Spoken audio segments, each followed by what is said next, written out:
اقبال کوئی محرم اپنا نہیں جہاں میں، معلوم کیا کسی کو درد نہاں ہمارا۔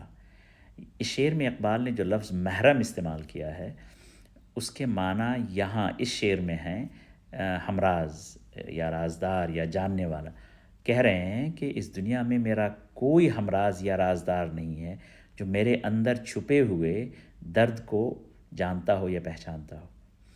یہ لفظ جو محرم ہے عربی زبان سے آیا ہے، جہاں اس کا مطلب مختلف ہے۔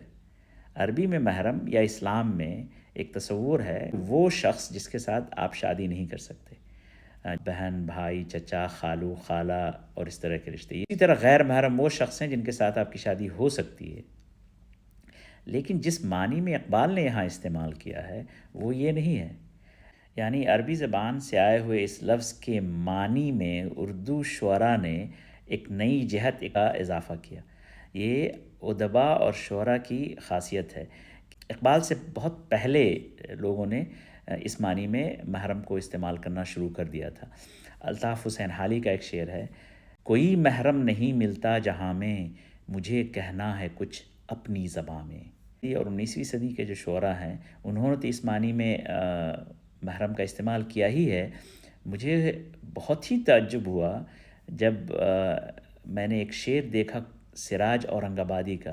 یہ 18ویں صدی کے شاعر ہیں، انہوں نے اس معنی میں اپنے ایک شعر میں اس لفظ محرم کو استعمال کیا ہے۔ غم کی جب سوزش سے محرم ہوئے گا، چشمہ خورشید شبنم ہوئے گا۔